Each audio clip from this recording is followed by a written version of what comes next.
Hey, everybody. Welcome to a brand new episode of Hey Man, It's Okay. I'm your host, Skylar Bridges. And of course, I have my amazing co-host with me, Ryan Heapy. Hey guys, welcome. So we have a very special guest today. I'm very excited. We have all the way from Australia, host of the Touched Out podcast, Carter. Welcome, Carter. Thanks, guys. Thanks for having me. Yeah, absolutely. Thanks for coming and, making time in your day because I know, we had to make this crazy time difference work. Yeah, no, all good. I'm a night shift worker, as we were discussing before. So this is my evening now. It's 9:15 in the morning. I got home at around about 8, played a little bit of games, then, got all prettied up for you guys.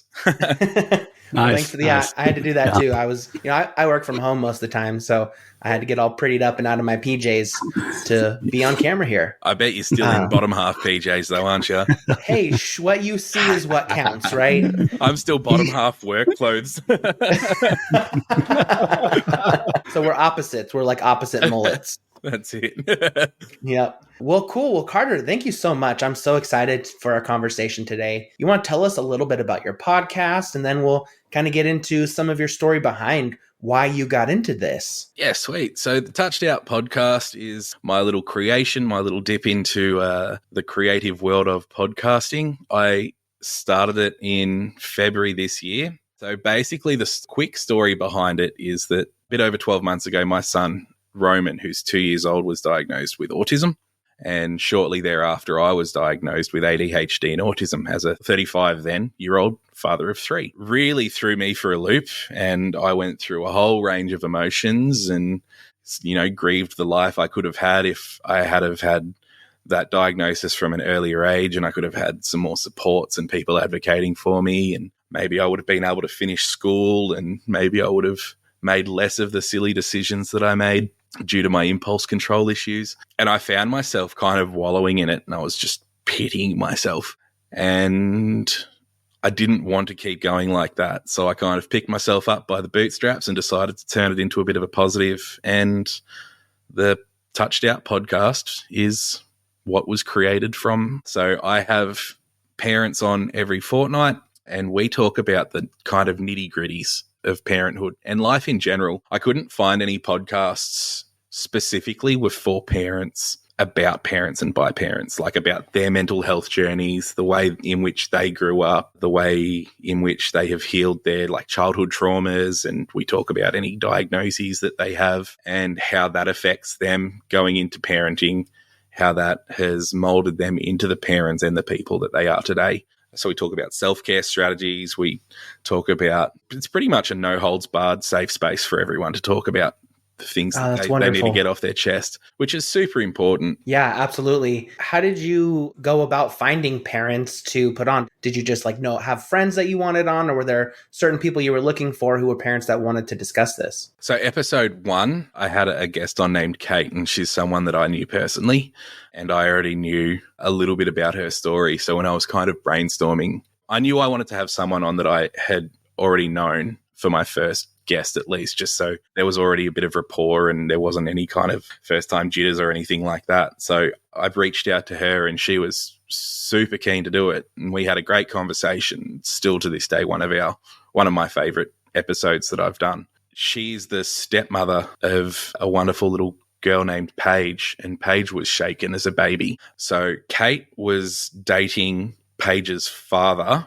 They are no longer together, but her and Paige had such a special relationship that she now co-parents Paige with Paige's biological mother. So the father's completely out of the picture. And I thought that was a really, really cool story that I wanted people to hear about. I was like, let's record. We did that recording.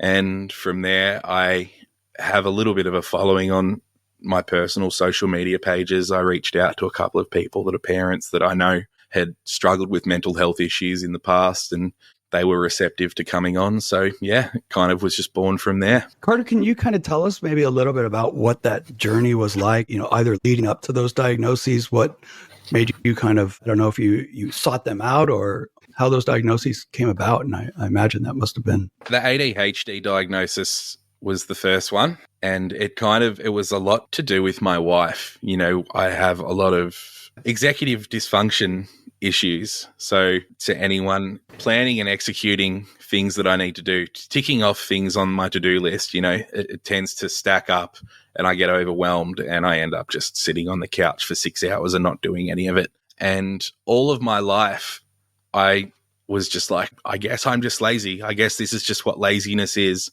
And I hated that part about me. And no matter how hard I tried, and no matter what I did, I just couldn't change it. And that really, really annoyed me. And then I think my wife tagged me in a TikTok video about executive dysfunction. And she's like, might be worth looking into. So we both started doing some research and doing some educating, and puzzle pieces just fell into place. And I was like, Jesus, this makes so much sense. Impulse control issues, focus issues, executive functioning issues, just all of those textbook ADHD traits. So from there, I went to my GP and got a referral to a psychiatrist, which was about like a month and a half wait. I had to fill out a bunch of forms and do a bunch of questionnaires. And then, yeah, sure enough, he was like, you definitely have ADHD. So I'm now medicated. And then after I started taking my medication, and that leveled out my ADHD, and I was kind of baseline with all of that kind of side of things, I started to unmask, which like I didn't really know too much about autism apart from what I'd researched with my son. So I had a lot of stimming and sensory seeking behaviors. And I was like, geez, maybe it's just because of the ADHD meds, you know, the stimulants. But what I've come to realize is that that's me normally, and that's me unmasking. And I had to learn what unmasking is. And yeah, I come to find out that I don't actually really know, or I didn't really know who I was as a person. I found out that most of my personality was just bits and pieces that I'd picked from people that I admired over the years, and was like, I'll take that because that will make me liked in society and make me seem like a pretty well-adjusted, normal and good person. So all of a sudden I was like, who the fuck am I? I don't know what I like. I don't know what hobbies I'm into. I just don't know anything. So in probably 14 months, I've completely rebuilt myself. And the podcast is very, very much a learning journey for me, as it is something that I can put out into the world and help other people. Can you talk a little bit more about the unmasking and maybe kind of what that means and what that was like for you? So with autism, with neurodiverse people, because we have a lack of understanding of social norms and appropriate social cues and things like that, a lot of the time growing up, if we don't have that kind of diagnosis and there's no education about it, masking is taking characteristics or personality traits from elsewhere, popular culture, movies, TV shows, things like that, or people that you admire. You take things that you like about those people and you make that a part of your personality to seem like you are neurotypical. And, you know, looking back now, it's pretty obvious to me now that I have that education and I know what these terms are and I kind of know the feelings. It's just like, I definitely did that. I definitely was like, this is my best friend. I love him. And he does this thing that people seem really, really receptive to. So I'm going to do that thing too. And I tended to end up having to switch friendship groups quite often growing up because people would get a little bit tired of my switch in personality or my switch in like clothing styles and things like that. Because all it was just me trying to make sense of the world around me and trying to fit in. And I never quite could. What are some of the big changes that you've made in this discovery, you know, or I guess, yeah, in the unmasking and I guess leaning into maybe your true identity? My true identity is very, very much husband and father.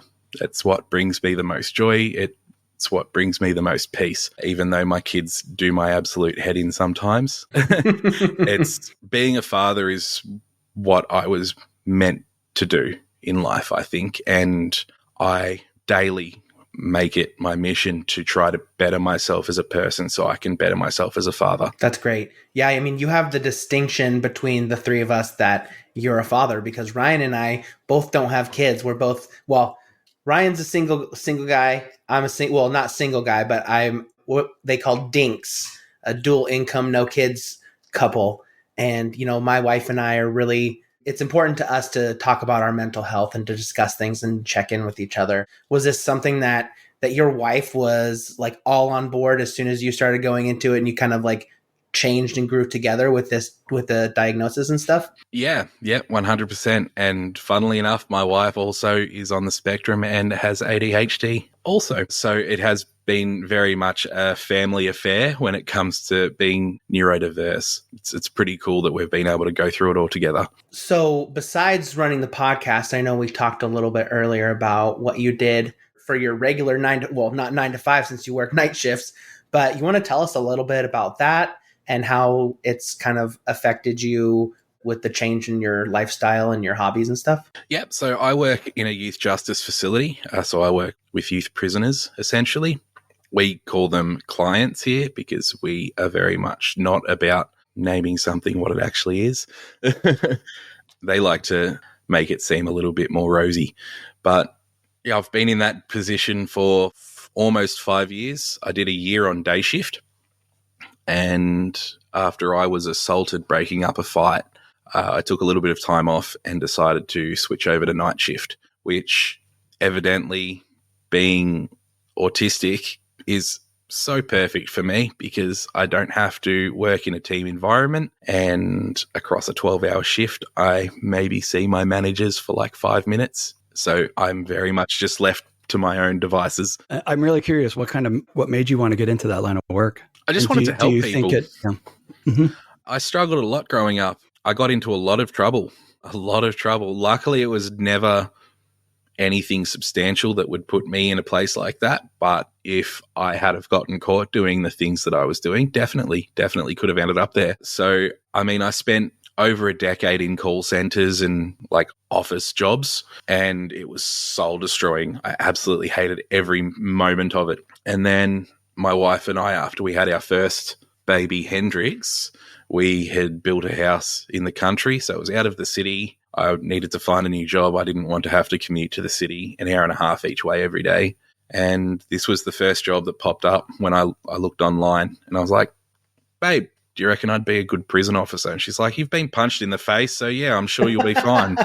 Like, you'll be right. It's fine. Don't worry about it. So I applied and went through this absolutely rigorous interview process. It was like 3 or 4 months of interviews and psych evaluations, and we had to do like scenarios where like there was paid actors hurling abuse at us and throwing chairs around and shit, and drug tests and all of this. Yeah. So you really had to be resilient from the get-go. You had to demonstrate the resilience. You had to demonstrate your integrity and empathy and all of that. So yeah, I got through, and then it was 3 months of training where we, learned our tactical training in case we had to go hands-on, and a lot of kind of psychology and best practice and stuff like that, just to make sure that we were able to, we're youth workers first and foremost, we're there to help the boys become the best versions of themselves. Unfortunately, it doesn't quite work that way. A lot of the boys that are in there are very, very, very hesitant to accept any help. We are seen as, the enemy, the authority, which, not their fault. It's deep-rooted trauma.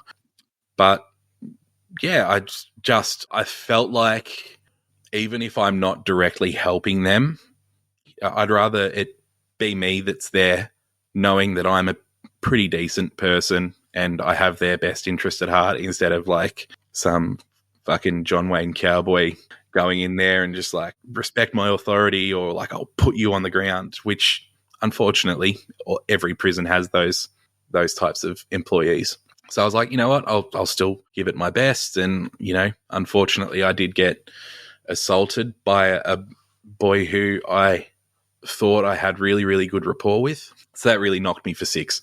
That's where my mental health first kind of really declined in my 30s. But I got into therapy. We had a great clinical psychologist through work that I had access to, and I was seeing her weekly. My wife wanted me to quit completely. She's like, we've got a newborn. It's too dangerous. And I was like, how about I switch to night shift? It's extra money and the boys are locked in their rooms. And I love it. I absolutely love it. The hours are perfect for me. I get to put my kids to bed before I leave for work, and I get home when they're like getting ready for daycare. So I get to work while they sleep.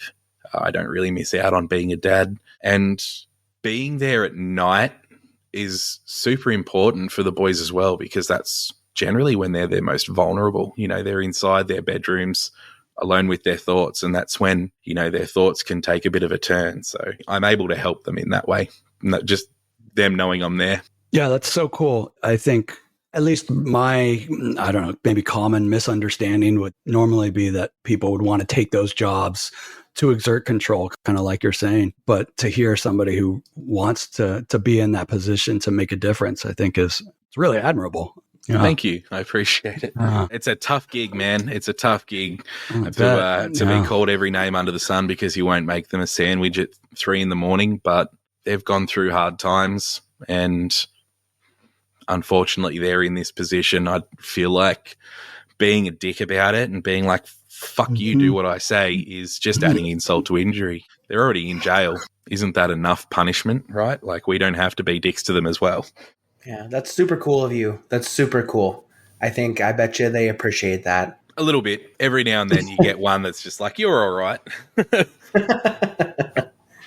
Yeah, that's awesome. So through this, you found, therapy, your therapist through your work, which is really great and admirable. I love when companies will support their employees like that. So that's really great. And it's great that you figured out how to make it all work together. What are some of your favorite lessons you've learned about parenting through your hosting of this podcast and through your journey into your own mental health? I think the biggest lesson that I've learned is that when no one's alone, you can be really in the trenches with being a parent and just feel like you're in this dark room completely isolated from the entire world. But the biggest lesson that I've learned is, all of these people that are sharing their stories with me, we have one thing in common.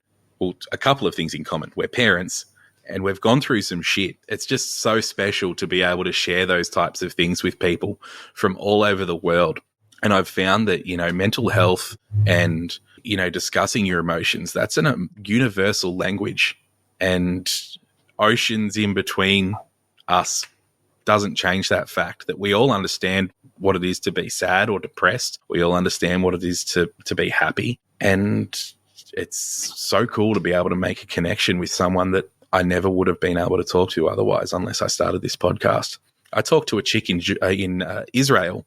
She's an ex-kickboxing champion and boot camp instructor for the Israeli army. Man. Her and I had a lot of shared experiences, and I think that's so cool. Yeah, so if you wouldn't have done the podcast, we wouldn't have met even. We met through a podcasting group on Facebook, which was just kind of happenstance and super cool. Yeah. It's awesome. I was telling you before, you're in Washington State, and I've had 2 guests on from Washington State. I've had 3 guests on from Saskatchewan, Canada, 1 from Great Britain, Israel, New Zealand. It's super cool. I think it's an important part of forming a worldwide brotherhood of care for mental health. Well, and also a community for people learning how to be parents. Nobody gives you a manual when you take home a baby. And I know with clients that I've worked with, that first night at home, kind of realizing holy shit, what do I do now? There's no real instruction guide out there. Yeah, exactly right. And even cooler is, the connections that I've made there lasting. I still talk to people that I've had on as guests, and we use each other as sounding boards when, shit's going down at home. Like my oldest, Hendrix, at the moment, she's 4, and she is going through some things as far as her emotions go. And she will just go ape shit at the drop of a hat. I asked her to put her jammies on last night, and she screamed and she was punching her bed. And I was like, what's the matter? And she's like, I'm just so angry. I don't know what to do. And I can talk to someone who I've talked to from the podcast who now has, an 8 or 9-year-old, and be like, hey, is this normal? Should I be worried? And they're like, yeah, no, totally fine. You'll get through it. Just breathe. It's really cool to know just from these connections that Everything's going to be okay. We're all doing the best we can. It's a fucking hard job. Just breathe. You'll be fine. Yeah, I think that's important for us to remember at all times. Yeah, definitely. Man, your story is just it's so cool. It's got so much information that I don't even know where like to begin.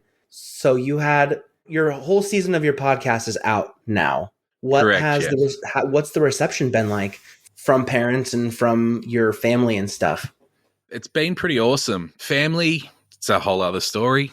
None of my family have listened to my podcast, which is fine. I don't really care. But, I've got friends that I work with that don't even have kids that are like early 20s that listen to it. And they're like, when's the next episode coming out? So the fact that it's resonating with people who aren't even parents because of the mental health discussions and the aspects is awesome. It was unexpected, but it's opened so many pathways for me. It's literally changed my life, the podcast, regardless of reception or downloads or views or whatever have you. Like those things, in the end, they don't matter. What matters is that I'm becoming a better person because of the podcast. And I've had people reach out to me that like aren't people that followed me on Instagram or Facebook beforehand. These are people that have just found my podcast from somewhere and have messaged me and been like, I've just listened to this episode. Thank you so much. This is really important. And I really, really appreciate the work that you're doing. And that's just so special and so validating. From the podcast happening, I have now decided that I am going to exit my time in youth justice. And yesterday I have just enrolled in school for the first time in close to 2 decades to get my diploma in counseling. Oh, wow. Wow. That's amazing. Yeah. Thank you. Yeah, I'm super excited to start. I took that step almost 10 years ago, and it was probably the best decision I've ever made. Yeah. I decided that I want to help people. And, while I can help in limited amounts in youth justice, I think with, going into counseling, I'll be able to help people who are actually taking steps to be helped. So it'll be a lot more fulfilling for me personally. Do you think you'd want to stay or eventually end up back in youth justice, but just in a different role? No, so I mean, it's kind of a forced decision at the same time because my facility is closing down at the end of the year. We've got a new facility that's being opened about an hour and a half away from here. So I have the option to transfer to there, which I have signed up for in case I don't get the diploma done in 4 months. But, that's not something that's sustainable for me. So one of my previous guests on the podcast is a bloke that lives in the next town over, which is a 10-minute drive. He is a registered psychotherapist with his own practice. And he's essentially said, placement and a job are yours once you've got that diploma. So it's all kind of falling into place for me. Nice. That's awesome. Well, it's the most rewarding thing I've ever done. So, it's truly an honor to get to work with people on a daily basis and really affect their lives in a positive way, which in turn affects my life. And I'm sure it's gonna do the same for you.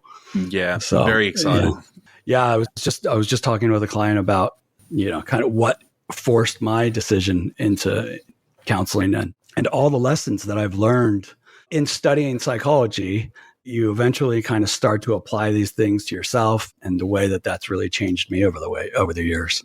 Almost with every technique that I learn, I'm trying to figure out a way to better apply it to myself. So I think, especially as you're entering this journey, sort of in discovering the new Carter, right? And then the new Carter as a father, and what that ends up looking like. I learn best by practice, So if I'm going to be a counselor and teach people tools to help them better navigate their own issues in their own lives, I'm going to have to implement those tools in my own life to be able to transfer that across. It's not going to work otherwise. I'm not going to preach what I don't practice. So I mean, it's cool. I'm going to come out of it with a qualification and a new career, but I'm also going to come out of it with a lot more education to apply to my own life. Yeah, which you is sure will. Invaluable, really invaluable. What's that process look like in Australia for getting a degree to be a counselor? So I've just signed up for a diploma, not a degree. Okay. Which is purely online. I am lucky in that I do have a fair bit of downtime at work when it's quiet. So I'll be doing the majority of my studying while I'm on shift, which is awesome. So yeah, as I said, our facility is closing at the end of the year. It's a 2-year self-paced part-time online course. I'm going to try to bang it out pretty quick. I can do some prior recognition of learning because I've got a Cert 4 in youth justice as well. So there's some units that line up, which I should be able to get ticked off. So yeah, it's just going to be a lot of cramming for the next couple of months and see how I go. I know you said your friend offered you a placement eventually, but do you eventually want to end up working with a certain population, or is there a certain mark you kind of want to make? Yeah, I think the end goal for me is to get a job as a welfare counselor in a high school. I think that's where I want to be. I like working with youth in youth justice, but I think maybe I could help a little bit more if I was in the community with kids that were maybe going through some tough times before they ended up incarcerated. I think you'll really have a unique perspective with what you've seen, in the prison, working with, those boys, with your counseling experience as a father, and then also with your own, kind of discovery of ADHD and the spectrum. Yeah, I think so. I think I'll have a lot to offer. They just have to get past the piercings and the face tatties. I don't know. I mean, I think that's what'll bring them in. Yeah, I think it might lend a little bit. Relatable piece. Yeah, hopefully. I think it's so great. I think it's so great what you're doing, because I know it's men are a minority when it comes to being counselors and therapists and stuff like that. So men are the minority in any and all aspects of the mental health space. Yeah, and it's unfortunate, and we're trying to change that. People like Ryan, people like you, Sky, and people like me. That we're happy to share our experiences, we're happy to share our lives, and that's creating a ripple that's making changes in society that is so desperately needed, especially with men. Men are twice as likely to commit suicide than women, because we have all been taught, we don't talk about our emotions, stiffen up your upper lip, man up, men don't cry, all of that absolute bullshit. I unlearned it. Other people can unlearn it. Everyone just needs to know that emotions don't have a gender. Crying is normal. You'll be fine. Let it out. Talk to people and let it out. I heard something over the weekend that I really appreciated about emotions, and it went something like, emotions are like farts, and if you hold them in, they're going to be painful. If you let them out, they might stink for a while, but they'll eventually go away. And sometimes people won't appreciate you letting out your emotions around them, but sometimes it needs to happen. Yeah, that's it. Sometimes they slip out. Yep. Yeah, that's really wonderful. Carter, do you have any advice for me if I want to be a father one day?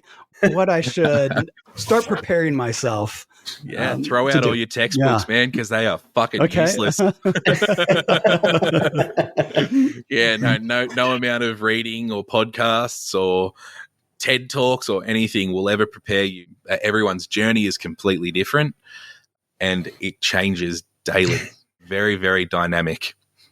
Time for me to throw out my Parenting for Dummies book. Look, I bought the books. I never read them because ADHD, but I bought the books and I skimmed through the chapters. But, at the end of the day, it's all so different. You can sit there and hear 10 people talk about their birth stories or their pregnancy journeys, and I can guarantee you that every single one's going to be some of the same, but mostly different. I have 3 amazing kids. All 3 of their births were traumatic, all for completely different reasons. I do talk about that on the season finale of my podcast, season 1, with my wife, who I have on as a guest. We go really deep into the birth stories of my 3 kids. And then, having the autism diagnosis with Roman and, kind of navigating what his life is going to look like and how delayed he's going to be in his speech and those types of things. That's been a journey that is ever changing. He started off with being able to say 3 words, mum, dad, and no, with 3 words. And now we've got him in therapy every fortnight, and he just won't shut up. He talks all the time, and it's awesome. It's awesome to see just the evolution. And, Hendrix is 4, and she's really trying to figure out who she is as a person. And it's hard for her because she's incredibly smart, but she is only 4, so she doesn't have this broad range of emotional intelligence. So, we have emotion charts up, and we're trying to explain to her what the different emotions are and how she can combat those emotions or, honor those emotions, but don't live in those emotions. That's really important. We teach our kids a lot by making our own mistakes, but also owning and honoring those mistakes. I'm not a perfect parent. I get angry and frustrated and I raise my voice. But the most important thing is that once the dust is settled, I sit down with my kids and I apologize and I tell them why I was upset. And we talk about it as a family. They are not lesser than me. I don't see them as lesser than me. They are my equals because we are all people at the end of the day. And it's important for them to see mum and dad own their own mistakes, because how else will they learn? It almost sounds like the whole family is going through this emotional intelligence journey at the same time. Yeah. It's very much, as I said, it changes day to day. So actually last night I wrote up some we've got to-do lists for dinner time for Hendrix and Roman. So the both of them are very, very big on TV because autism and whatnot, so it's a stimulation thing for them. But they are also very, very not about eating their dinner, and they're very, very not about getting ready for bed and brushing their teeth. So I'm going to implement these checklists. They have to tick off all of the checklists before they're allowed to watch TV. So that's getting implemented tonight. Wish me good luck. I'm scared. And that's the other changing schedule like that is oftentimes difficult when you have someone on the spectrum or someone neurodivergent. How do you plan? Are you going to integrate it slowly, or are you just going to go like, all right, here's the brand new schedule? I'm just going to go hard because every night's different at the moment. And I know that people with autism and any type of neurodivergence thrive off routine. So this is introducing that routine, and it's something that we're going to be able to stick to. It's not super convoluted and hard to follow. It's 5 things they need to do. They need to, at dinner time, they need to eat at least 3 different foods that are on their plate, including 1 vegetable. They need to brush their teeth, get in their pajamas, and pack up their toys. That's all. If they get 4 out of 5 things checked off, they get half an hour of screen time after everything's done. If they get everything checked off, they get to stay up a little bit later and watch a movie. So that's the payoff. Systems. Yeah, that's the payoff. What are some of the things you think you could have used, had your diagnosis been found earlier as you were, when you were younger? I don't know. And it's a great question. I wish I could answer you, but my younger life was so much to deal with that the reason I wouldn't have been diagnosed was because I wasn't on the radar for my family. My mum and dad divorced when I was 5. There was harsh custody battles. Mum remarried. I moved with her to a completely different town where I knew absolutely nobody when I was 11, turning 12. And then shortly thereafter, my mother was diagnosed with breast cancer.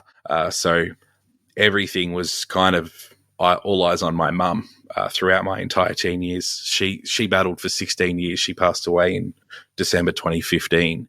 So I rebelled a lot in my teen years because there was no attention and, everyone a lot of instability. Well, I didn't know if I was going to end up without a mother in a strange town where I knew absolutely no one.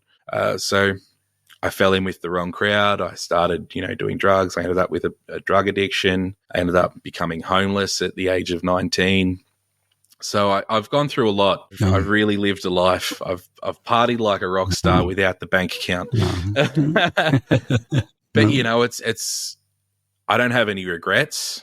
It's all stuff that has led me to becoming the person that I am today. And every day I look in the mirror and I kind of like myself a little bit more. So I think it's all worth it in the end. Can you also speak a little to what it's been like to sort of find this new identity within a marriage, and how that has been either accepted, welcomed, not welcomed by your partner, and, sort of that unmasking while in a relationship, but while, bringing up a family. It's been cool. It's been hard at times, but overall, it's been a pretty positive experience. For me personally, it's been a positive experience.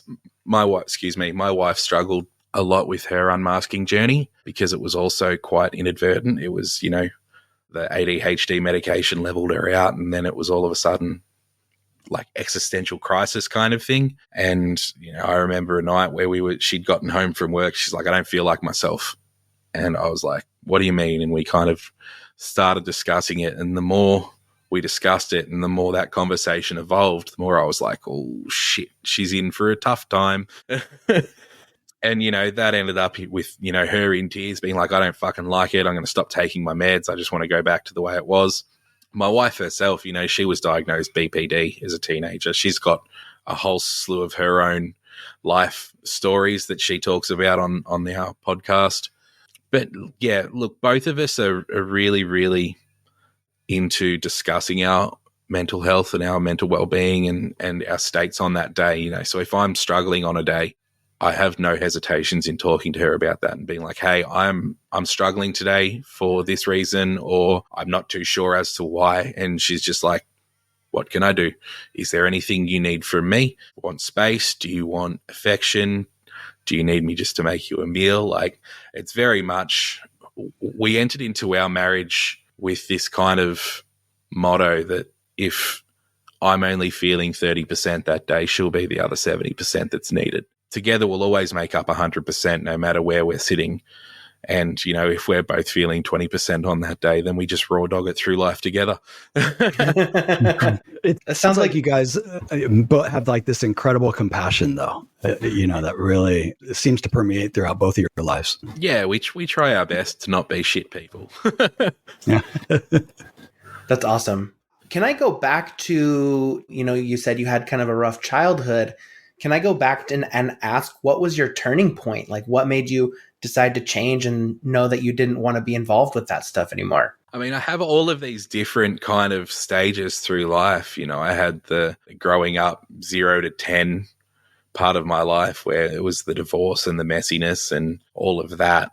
And then, from 10 to 20, I had the rebellious teen years, which is not unlike a lot of other people. I just, had the fact that my mum was dying thrown in, and me being in this town that I hated, living in a house with a man that I did not get along with. And yeah, it was really hard. And then I went through my little homeless phase and my drug addiction phase and a whole bunch of failed relationships and getting fired from jobs because I just wasn't performing well.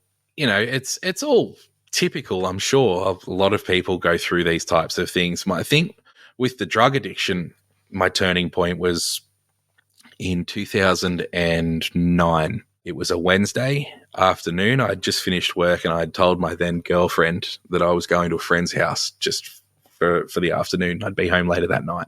I'd be home before dinner, I said. And I rocked up in the door 3 days later, running on 0 sleep, 10 kilos lighter, and just an absolute shell of a human. And she was like, I was getting ready to call the fucking police and declare you missing. Like, what happened? And I couldn't string words together. I was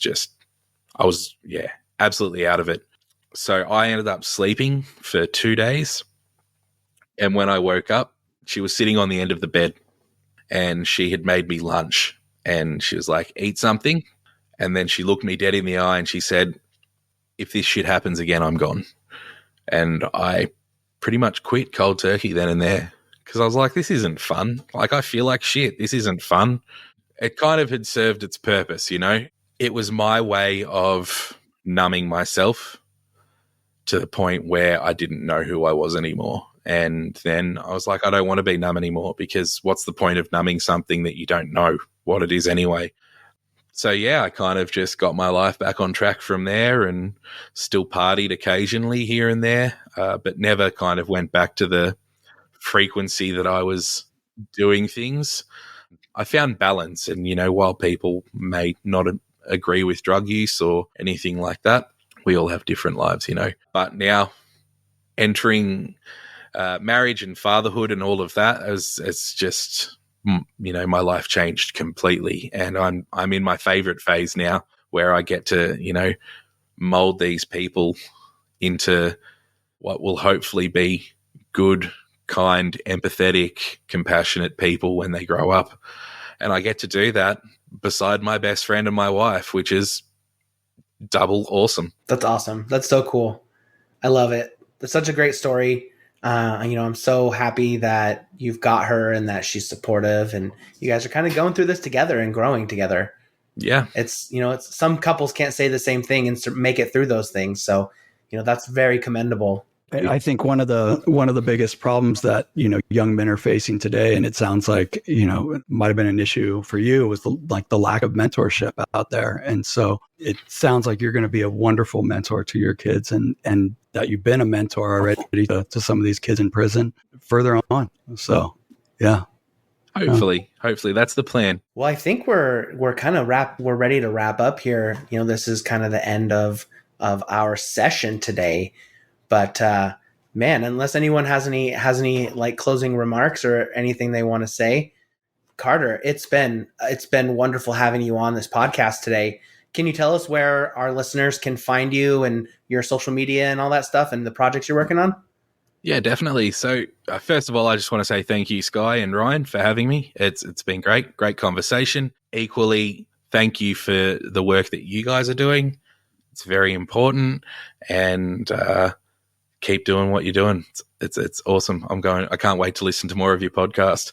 You can find me on Instagram. It's instagram.com/@touchedoutpodcast.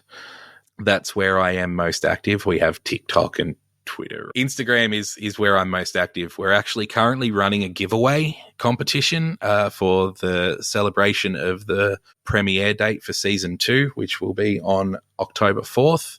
First season is complete and released. You can get it anywhere you listen to podcasts. So that's 13 episodes with a bonus mini Mother's Day special episode, which is me talking about my mother's cancer journey and her subsequent passing.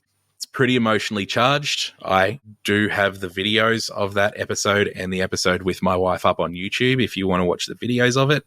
But yeah, just a trigger warning, we do talk about some pretty heavy stuff. We talk about, suicide, attempted suicide. We talk about birth traumas. We talk about a whole range of different things. So if you tend to get a little bit upset at hearing about those types of topics, just kind of be a little bit more wary going into some of the episodes. Sounds like my kind of episode, though. Yeah, that's your wheelhouse. Real important stuff. Yeah, yeah, for sure. It's kind of winning formula because it's like it's helping people, but it's also that weird reality TV mentality where people like to see the dirt and like to hear about the shit that people have gone through. Well, and that they're not alone in the dark places that they've gone to also, and it's.